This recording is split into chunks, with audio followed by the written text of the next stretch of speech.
A few days later, Takumi decides to visit his blacksmith friend. He wants to make horseshoes for Camellia and fix some things on the carriage. But Sophia is worried about Takumi. He has been working too much lately, especially since he got a big order for refrigerators and potions from the merchant P-Pack. She tells him to rest, since he still hasn't fully recovered from his recent accident with Camellia. Takumi reassures her that he's fine and says he'll visit the Adventurers Guild.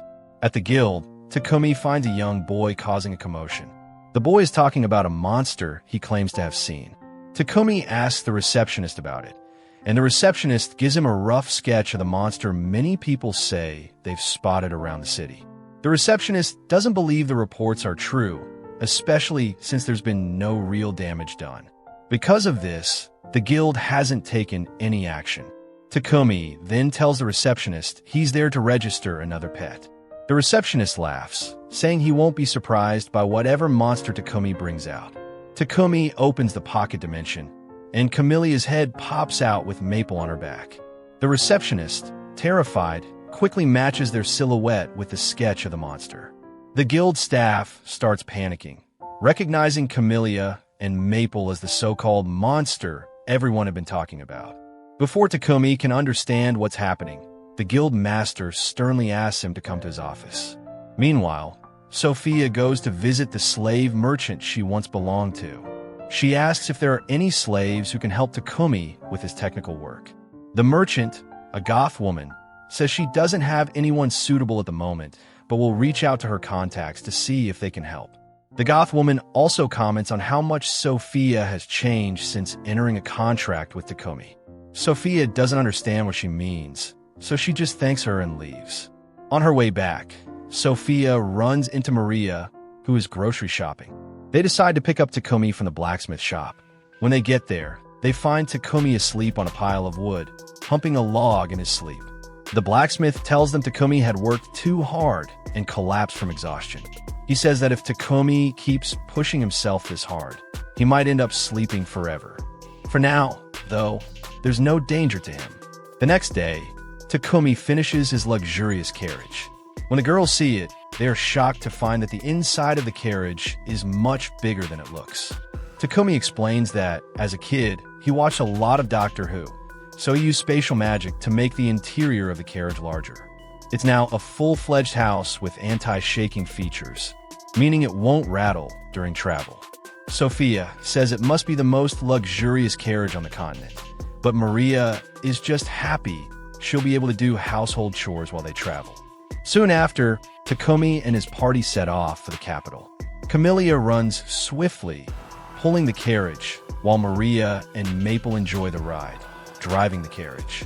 Inside, Takumi and Sophia don't feel any bumps because of the anti-shaking magic.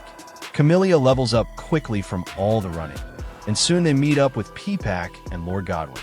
P-Pack is immediately curious about Takumi's carriage. As soon as he steps inside, he can't believe what he sees.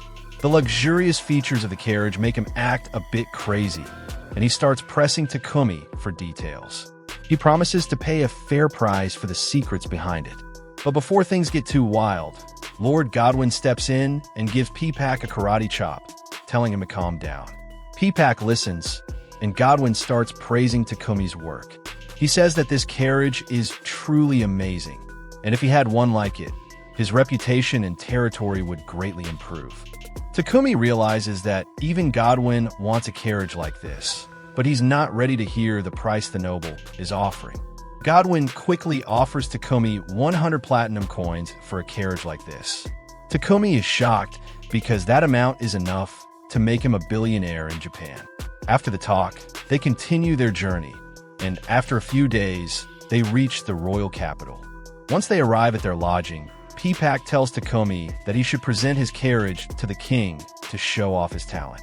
He believes that if the king sees the exceptional carriage, he'll value Takumi highly and reward him. Since their meeting with the king is in 5 days, P-Pack thinks it will be hard to create another carriage by then. He suggests that Takumi starts working on it as soon as he gets back, but Takumi says he can finish it in 5 days, which will be easier for everyone. However, he'll need the materials and a place to work. P-Pack is happy to arrange that for him. Later that day, Takumi tells the girls about P-Pack's idea and informs them that he has arranged a space for him to work at a big slave company owned by a man named Burton. Sophia recognizes the name and tells Takumi that Burton's company is very reliable and well-known. Takumi doesn't care much about that, though, and begins looking at blueprints for the carriage. But then Sophia reminds him that he needs help. She says he's working too hard and should find an assistant.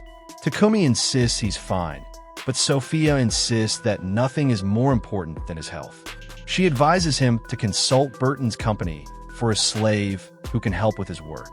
Takumi agrees and meets with Burton the next day. Burton tells him that he has someone perfect for the job, someone who can help with alchemy-related tasks. Meanwhile, Sophia and Maria are waiting outside the building when they notice that Maple is missing. Sophia decides to go after her and bring her back before she causes any trouble. But she's a bit late because a fox girl has already gotten scared and wet herself after seeing Maple. Sophia scolds Maple for running off on her own, then helps the fox girl up. The fox girl, feeling embarrassed, starts acting a little shy and shows interest in Sophia's book. She talks about her interest in alchemy, but Sophia doesn't get too involved and leaves her behind as she carries Maple outside. On their way out, they run into Takumi. He tells Sophia that he was just looking for her to join him when he meets a slave candidate. Sophia agrees to come along. It turns out that the fox girl, named Riva, is the one Burton referred to. Takumi begins explaining his work to Riva, and she becomes nervous. She explains that up until now, everyone has refused her because she has a lot to learn. She couldn't find any work, and because of that, she couldn't send any money back home to her sick mother. Takumi asks if she has any knowledge or interest in alchemy. Riva goes quiet, thinking about how everyone had told her that alchemy was a waste of time. Sophia steps in and tells Takumi that Riva has been studying alchemy and magic on her own. Takumi becomes curious and wants to know more about her progress. It turns out that both he and Riva are passionate about alchemy. They start discussing complex alchemy topics that no one else seems to understand. Takumi then gives Riva an alchemy circle to test her knowledge. Riva starts analyzing the circle, and after some time, she realizes it's a recipe for making sweets, but she doesn't fully understand what it means. She tries looking through a book for the answer, but can't find anything. Feeling desperate and afraid of being rejected again, she starts crying. She explains to Takumi that the circle mentions an ingredient that's not used in her hometown. She feels like she's failed again and missed another chance for a job. But Takumi doesn't get upset. Instead, he stands up and offers his hand to Riva, inviting her to join his party. Riva is shocked because she didn't solve his puzzle, but Takumi assures her that her understanding of alchemy was enough to pass his test. At that moment, the slave trader uses a contract spell to transfer Riva's ownership to Takumi. Takumi tells Riva that she'll receive daily wages, and her pay will increase as her abilities improve. Riva requests that Takumi send all her wages to her village because of the very poor place. Takumi is surprised by this, and Riva explains that she sold herself into slavery to earn money for her family. Even though she knows that staying in slavery means she won't be able to buy her freedom. Takumi is confused because, as a debt slave, Riva won't be able to earn enough money to buy her freedom.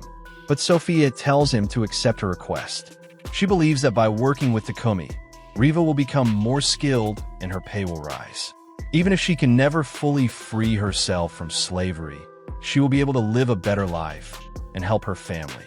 Takumi agrees, and Riva starts her new life with Takumi's party. With that, Takumi takes Riva to meet the rest of his crew. When Maria and Maple see her, they get so excited that they unintentionally scare Riva and explain that they wanted to give the newbie a warm welcome. Riva is touched by their honesty and excitement. She realizes that working with these people will be enjoyable, and it makes her feel more at ease. And her future with Takumi's group looks bright.